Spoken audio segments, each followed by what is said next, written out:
Please. I'm begging you. With tears welling up, I looked down, and after a brief pause, Emily, the department head, sat down. If you insist that much. As she says this, she takes my hand. Then, take care of this. She looks at me seriously while still holding my hand. Huh? What? Take care of this, could it be? My name is Kevin. I'm a 23-year-old in my first year of work. The company I joined as a new graduate is a startup. The company was established just a few years ago.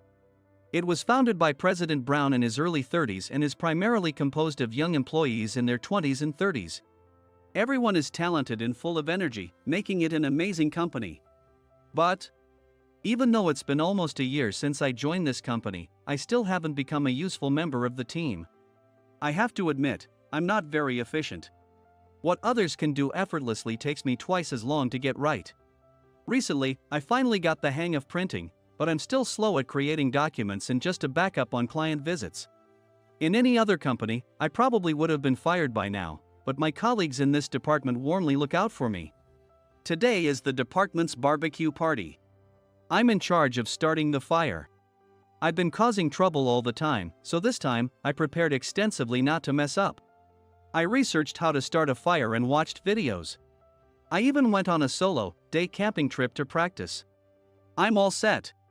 Still a bit anxious, I arrived an hour before the meeting time. I brought extra charcoal from the previous day camp, so I got started right away. I also did a perfect job on the grocery shopping I was asked to do. Everything is ready. Thanks to my thorough preparation, the fire starting is going smoothly. I carefully stack the charcoal with spaces for air and place the fire starter on top. When I light the fire starter, the flame spreads to the charcoal. It's soothing. They say watching a flickering fire has a healing effect. As I watched the flame spread through the charcoal, I heard a woman's voice behind me saying, "Oh? You're early."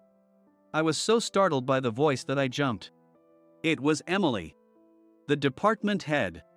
"Oh, hi there." I stood up quickly in salute, causing her to give me a puzzled look. "Why are you stuttering?" She looks at me with a blank expression. Emily is incredibly strict. She's 29, so she's older than me. She's a career woman who is strict with herself and others. Her nickname is Iron Lady. But she's also incredibly beautiful. And she has a great figure. Apparently, she goes to the gym to maintain her shape. As expected, a capable woman is different. Given my inefficiency, I get scolded by her every day, so naturally, I'm scared of her. Extremely scared. So I think it's understandable that I'm stuttering. I was worried if I could start the fire properly. I thought I'd prepare in advance and arrived early. Standing straight, I raise my voice, much like I would to the Iron Lady. She slightly smirks, saying, "Are you in the military?" I wonder if she knows about the nickname. Then, "I'll focus on starting the fire," I said, turning my back to her and looking at the charcoal. Her voice comes from behind me, "Oh, it's going well." A sweet, pleasant scent wafts over. The scent makes me even more nervous. "This is fine, so please, Emily, take your time and relax." Without turning around, I sense her hesitating behind me. "Is there anything I can help with?" Help! Emily wants to help me. There's no way I can think of anything for her to do. It's nerve-wracking to be watched while starting the fire. "Then, could you maybe handle the vegetables and meat I brought?" I glance back and see her face looking stern. "Me, cut vegetables? Did I say something wrong?" "No. Not necessarily." I hurriedly tried to smooth things over. "It's just, vegetables cut by you would be really delicious, I think." This would be, in a way, her homemade cooking, wouldn't it? Even if she just cuts them, it's something prepared by her. Despite teasingly calling her Iron Lady, everyone, including me, admires Emily. A beautiful, stylish, and capable cool beauty. It's impossible not to admire her. She shows a slightly hesitant expression at my words, but then mutters, "Fine," and walks towards the cooler. Great, now I can focus on starting the fire. I start watching the charcoal again as the fire spreads. Some parts are turning white. I move them a bit to ensure the fire spreads evenly. I glance at Emily and see her standing with a carrot in hand. "If you need a knife, it's in that bag," I call out, causing her to look surprised and check the bag. But suddenly, she stops and quickly walks over to me. "Actually, I'll help with this instead." As soon as she said that, she reached for the tongs in my hand. Startled, I instinctively dodged. I had finally managed to get the fire started well. This was my chance to show my progress to my colleagues. I couldn't let her take over now. "Starting the fire is my responsibility," I said, trying to return to my task, but she grabbed my hand. "Just give it here." She forcibly tried to take the tongs from me. I didn't want to let go, so I ended up shaking her hand off a bit too strongly, swinging the tongs in the process. The tongs hit her left hand. "Ah!" I yelled first, or maybe she fell on her backside first.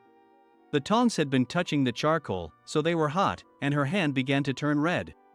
"I'm so sorry. What should I do for a burn? Water? Cool it with water first." Thinking that, I turned around, confirmed the location of the water source, and quickly took her hand to head there. "For burns, you need to cool it right away, right? We need water." As I panicked, she calmly said, "It's fine. I can handle the burn treatment myself. Just get the water running, please." "Water. Just get the water running." "Yes. Here's the water." I turned the stiff faucet hard, and water gushed out. For some reason, I scooped up the water with my hand and tried to hand it to her. The water splashed back from my hand, soaking both of us. "Whoa. Sorry. Just turn the water down a bit. Like this." I turned it again. Clockwise. The other way. The other way. She pushed my hand away and turned the faucet with her right hand. The water flow finally calmed down. She sighed and started cooling her hand. In the midst of the chaos, the burn had worsened, forming a small blister. Seeing that, I couldn't look directly at her face because her wet white shirt. "What are you looking at?" Her voice snapped me out of it. "Nothing." I couldn't look at her hand or her face. So my brain decided to turn my head 90 degrees to the side. "Ha ha." Hearing her laugh like that for the first time, I was taken aback. "You panicked way too much. Now we're both soaked." She laughed as she brushed back her wet hair, looking at me. I couldn't help but stare at her. "Do you have something to dry off with?" When she asked, I quickly ran to my bag, grabbed a towel, and returned. "Good preparation," she said, complimenting me. I felt even more apologetic. "I'm sorry, wait. We should go to the hospital right now." She stopped me as I stood up, shaking her head. "I'll go by myself." "Kevin, you should stay and enjoy the barbecue with everyone." She smiled softly. "I can't do that. I injured you because of my carelessness." I felt utterly pathetic. Once again, I had caused trouble. With tears in my eyes, Emily said, "No, it was my fault. I'm not very good at cooking." She turned her face away slightly, embarrassed. "So it's my responsibility for trying to take over your task. You should stay here, Kevin." But I was near the fire, and So there I was, being told sharply, "This is a direct order from the senior manager. You will stay here." I hung my head in defeat. "You're supposed to show everyone how well you can start the fire, right? I doubt the fire will go out now. You did a thorough job preparing. So enjoy today and show everyone what you can do." Saying that, she draped a towel over her shoulders and walked away, saying, "I'll borrow this." A few minutes later, the other colleagues arrived and already knew what had happened. Apparently, Emily explained her burn as her own carelessness, not my fault. "Even the Iron Lady can make mistakes," one of them laughed, making me feel even worse.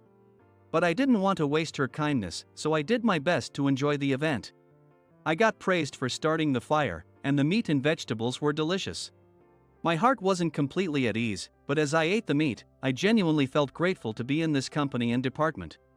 The next day, worried about Emily's burn, I arrived at the office a bit earlier than usual. Checking the board, I saw that she was scheduled to be out of the office all day. I wanted to apologize again, but there was nothing I could do. Since I was planning to work late today, I decided to stay and wait for her to return while getting my work done. I focused on my tasks to keep my mind off the situation. A little past 6 p.m. Emily returned and spotted me. "You're still here?" she asked, surprised. Her left hand, particularly the ring finger, was bandaged. "Looks a bit dramatic, right? That's why I did outside visits today. It's not a big deal." Her voice was harsher than usual. "So don't worry about it. If you're done with your work, head home. Overtime costs add up, you know," she said, turning on her computer. But there was something bothering me. "But Emily, that presentation is coming up soon, right?" Her shoulders twitched. It was a significant presentation that she had excitedly announced as a big deal. "You lost time doing outside visits today, and with that hand, it must be hard to use the computer. Are you stupid?" Her sharp voice cut me off. "It's none of your business to worry about. Know your place." Her glare made me shrink back. "But this burn is my responsibility. I'm truly sorry. Please let me apologize properly. I told you it's fine." Seeing her deflate slightly at my insistence, I pressed on. "I'll do anything. I'll help with anything. Please. Let me help you." I said it all in one breath, then leaned on her desk, feeling drained. "Please. I'm begging you." I was almost in tears. After a pause, she sat down. "All right, if you insist that much." As she said this, she took my hand. "Then, take care of this." Emily looks at me seriously, still holding my hand. "What? Taking care of this? No way." As my imagination starts running wild, she pulls me over and points to the computer. "Look. This is her." On the computer screen, a small dog is wandering around a tidy room. Isn't she adorable? "This is my honey. It's a pet cam." "Oh." I stare blankly at her, who has suddenly changed her tone. It seems she hasn't noticed her change in attitude. I can't focus on work because I'm worried about her. She's waiting for her dinner. "So please, go to my house right now, feed her, and then..." Rapid-fire instructions were given. They were much quicker and more detailed than work-related orders. I quickly jot down her address, detailed care instructions, and the locations of the necessary items. "Got it? Now go." "Oh, and her name is Bella." "Yes." "Understood." I shouted, dashing out of the office. Taking care of a dog. This is like a reward. I absolutely love animals. Especially dogs. A small dog? I'm over the moon. But, because of my parents' allergies, I've never had a pet. For something I'm not used to, I need preparation. However, I've watched countless videos on pet care, read up extensively, and prepared for the day I can finally have a pet. I've seen more videos than I can count. Wait for me, Bella. I'll take even better care of you than Emily. With this determination, I arrived at her house. A bit nervous, I used the key she gave me to open the door. A sweet scent, reminiscent of her perfume, fills the air. I've never been in a woman's house before. Just as I start to feel hesitant, a sharp bark pierces the air. It's Bella. She's on guard. Naturally. Good job, being a guard dog. As I approached, she dashes away. Of course. Suppressing my excitement, I open my notes. First, food. Emily's house is neatly organized, and I quickly found the food. I carefully measure out a level scoop of food and place it in her bowl. While I change the water, Bella cautiously approaches and starts eating. She's adorable. Her walking route is predetermined. I heard she would guide me, and she does so almost perfectly. As expected from Emily's dog. Just as we returned from the walk, we ran into Emily. Thanks for your help. With a stern face, she picks up Bella, who has run to her, and lovingly pets her. Wanting to give them some privacy, I quickly said, "You're welcome," and rush off. From then on, I continued to take care of Bella while Emily worked late. Emily's face gradually started looking worse. We no longer ran into each other when I returned from walking Bella. it seemed Emily was coming home even later. The atmosphere in the department was a bit heavy. Emily was in charge of the presentation, and it seemed no one wanted to intervene. The best I could do was leave on time to create a quiet space for her to concentrate. It's obvious that her slow work pace is due to the burn. Although the bandages had changed to skin color and were less noticeable, typing still seemed difficult for her.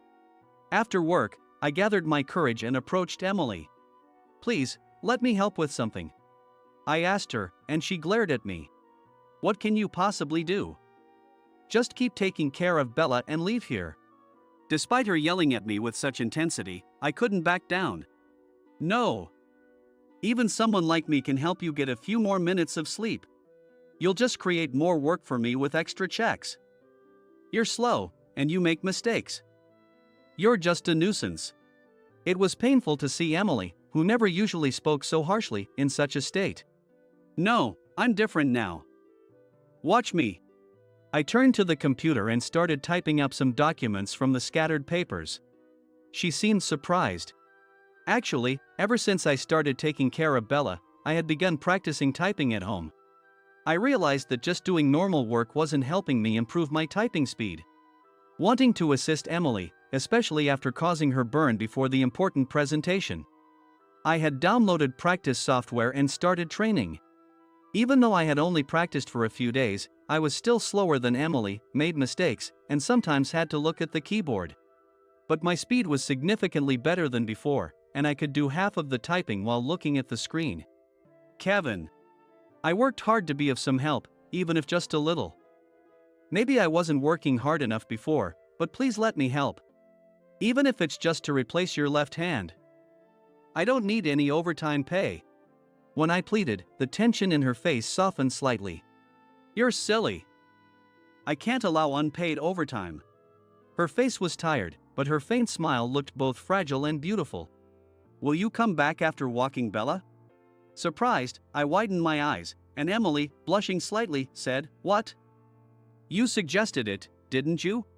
You look so adorable." "Yes. I'll take care of her right away and come back." "Hey. Make sure you take good care of her." "Yes."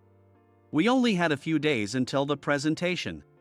But seeing me help Emily encouraged the others to ask if they could assist with anything. She began delegating some of her tasks and research work to them, gradually lightening the department's mood. On the day of the presentation, everyone in the department waited with bated breath for Emily to return. We were confident that only our team could have come up with such a detailed plan. The door opened, and Emily peeked in. All eyes focused on her face. She was smiling broadly. The department erupted in cheers, and voices of admiration came from other departments. When Emily suggested going out for drinks, there were numerous refusals like, "Oh, I have plans." And not today. "What? You all are so cold." "Kevin, you're coming, right?" she asked, and I replied enthusiastically, "Of course." I felt my colleagues' smirks directed at me, but maybe it was just my imagination. "Yeah. Cheers." I was filled with happiness, surprised at how cheerful she was. Unlike our usual work interactions, this felt like a date. Her slightly drunken state is, well, something else. The night ended after we mostly talked about work and Bella. She had gotten quite drunk. I had never seen her like this before. Even during department drinking parties, she always maintained her composure. No matter how much she drank, she never showed signs of losing control. But tonight, she could barely stand. She must be exhausted. She probably hadn't slept well these past few days. The pressure must have been immense, likely affecting her dreams too. She is 29. I'm only 23. She's significantly older than me. Yet, she seems so endearing. At the same time, it made me a bit sad. In a few years, she will probably marry a man who can support her in both her personal and professional life, unlike me, who is unreliable. Thinking about that made me feel really frustrated. That man will see her in ways I never will, sharing moments with her and Bella that I can only imagine. Lost in these thoughts, we arrived at her house. She unlocked the door. Once this wonderful day ends, she'll likely return to being the Iron Lady tomorrow. Feeling a bit melancholic, I opened the door. As I watched Emily, Bella slipped past her feet and jumped at me. Oh, right. I won't be taking care of Bella anymore. Feeling sad, her licking cheered me up a bit. Ha! You're so cute, Bella. As I said this, I felt a piercing gaze. It was Emily. What? Is something wrong? When I looked at her, she pouted and said, not fair. Ha! She's really taken a liking to you. I wonder if she forgot who her real owner is. She poked Bella's nose with her finger. And Bella happily licked it too. Ha, well, I've been feeding her lately. She probably thinks I'll give her more food. Bella, you love Emily, don't you? Bella wagged her tail happily. Of course you do. You love her so much. I love her too. Eh? Emily reacted to my words that slipped out. What did I say? Oh, no, I didn't mean it like that. I turned red and hastily denied it, making her smile. So you love Bella? I nodded vigorously, sensing a lifeline. Yes. That's right. So, you are in love with each other. She playfully poked my cheek with a mischievous smile. You'll have to take responsibility for that, won't you? Responsibility? What does she mean? A few years later. As soon as I opened the door and said, I'm home, our beloved dog Bella jumped up to greet me. You're still full of energy, aren't you? You're getting old now, though. I gave her a big pat on the head as she wagged her tail enthusiastically. Soon after, Emily appeared behind Bella, wearing an apron. Welcome home, she said. She's still a goddess. Yes, we got married. I became Bella's official owner. When I questioned if someone as unreliable as me was good enough for her, she replied by asking if someone as unlovable as her was good enough for me. Despite being adorable in so many ways, she doesn't seem to think so at all. She asks which such a part could be. Well, for example. Sorry, I'm late. I'll take over the cooking. I noticed her quickly hide her bandaged index finger. This is one of those moments. It makes me want to hug her. She's blushing deeply. Her cooking skills haven't improved much, so I handle 90% of the cooking. But sometimes, when I'm running late, she tries her best like this. It's incredibly endearing. From the back, I hear a small cry. Our daughter, Sarah, who was born last year. Emily, please take care of Sarah. Got it. I'm looking forward to a delicious dinner. Watching her rush off makes me want to hug her, but I held back. Sarah is crying. I need to hurry and make dinner and baby food so we can all sit down together.